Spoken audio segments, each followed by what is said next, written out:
আসসালামু আলাইকুম। আজকে আমরা অপারেশন এমপ্লিফায়ারের আরেকটি বেসিক ম্যাথ নিয়ে আলোচনা করব, যেখানে বলা আছে determine the output voltage from the circuit. Output ভোল্টেজটা বের করতে বলা হয়েছে সার্কিট থেকে।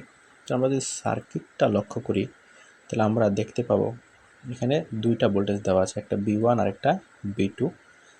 আমি বোঝার সুবিধার্থে ইন্ডিকেট করে দিয়েছি V1 V2 দ্বারা, কিন্তু সার্কিটে এটা উল্লেখ থাকবে না সম্ভবত। তাহলে V1 হচ্ছে 2 ভোল্ট এবং V2 হচ্ছে 1 ভোল্ট। R1 কারেন্টের রেজিস্ট্যান্সের মান হচ্ছে 5 কিলো ওহম, R2 হচ্ছে 2.5 কিলো ওহম। একইভাবে এদিক দিয়ে RF, এটাকে রেফারেন্স ফ্যাক্টর ভোল্টেজ রেজিস্ট্যান্স বলা হচ্ছে 10 কিলো ওহম। V0 এবং I0 দেওয়ার মান বের করতে হবে। তো আমি এই অঙ্কেতে আউটপুট ভোল্টেজ যেটা আমার চাওয়া হয়েছিল সেটা বের করে দিয়েছি, একই সাথে আউটপুট কারেন্টও বের করেছি। তাহলে আমরা এটা কীভাবে করেছি সেই বিষয়ে আজকে আলোচনা করব।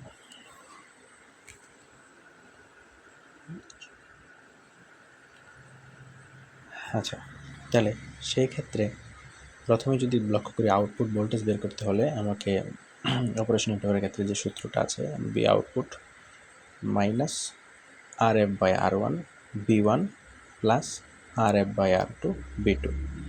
রেফারেন্স ফ্যাক্টর এটাকে V1 এবং V2 দ্বারা গুণ করতে হয়।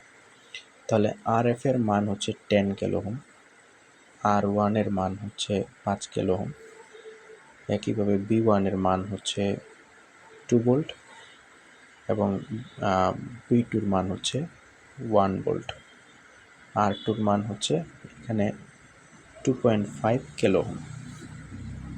তো এটি সূত্রটা এখানে বসিয়ে আমি যদি মানগুলো বসিয়ে দিই তাহলে ক্যালকুলেশন করলে আমার আউটপুট ভোল্টেজ বের হয়ে যাবে -8 ভোল্ট। এখন যদি আমার ডাকে যেহেতু আউটপুট ভোল্টেজ বের করতে বলা আছে, কিন্তু যদি কারেন্টও বের করতে বলে তাহলে সূত্রটা হচ্ছে I0 আউটপুট কারেন্ট। আমি কারেন্টটা যদি আমি লক্ষ্য করি, এখানে I0 কারেন্ট এদিকে এসে দুই দিকে ভাগ হয়ে গেছে, একটা হচ্ছে RF বরাবর আর একটা হচ্ছে RL বরাবর। তো এই দুইটা শাখার কারেন্ট যদি আমি যোগ করতে পারি তাহলে I0 মান বের হয়ে যাবে। তো আমি সেটাই করেছি।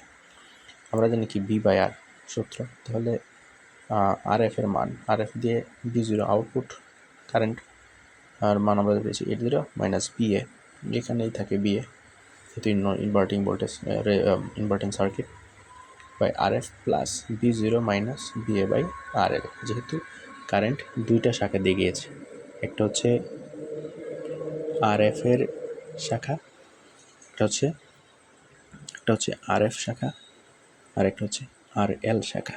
তাহলে লক্ষ্য করুন RF শাখার ক্ষেত্রে V0 মাইনাস মানে output voltage minus BA by RF plus V0 minus BA by RL। Output voltage থেকে আমি রেজিস্ট্যান্সগুলো বাদ দিলে কারেন্টের মানটা পেয়ে যাচ্ছি ইজিলি। এখন বি এর মান কেন 0 ধরা হলো? আসলে এই যে BA, এটাকে BA বলা হয়, এটাকে BA ধরা হয়। এই BAটা যেহেতু ভার্চুয়াল কনসেপ্ট অনুযায়ী যুক্ত আছে, তাহলে সেই ক্ষেত্রে বি এর মান যে আর্থিংয়ের, যেহেতু আর্থের সাথে ভার্চুয়ালি কনসেপ্ট অনুযায়ী আর্থিংয়ের সাথে যুক্ত, সেহেতু বি এর মান 0 হবে। তাহলে -8 minus 0/10 plus -8 minus 0/2 minus 4.8 milliampere. এই হচ্ছে আউটপুট কারেন্টের মান। ধন্যবাদ সকলকে।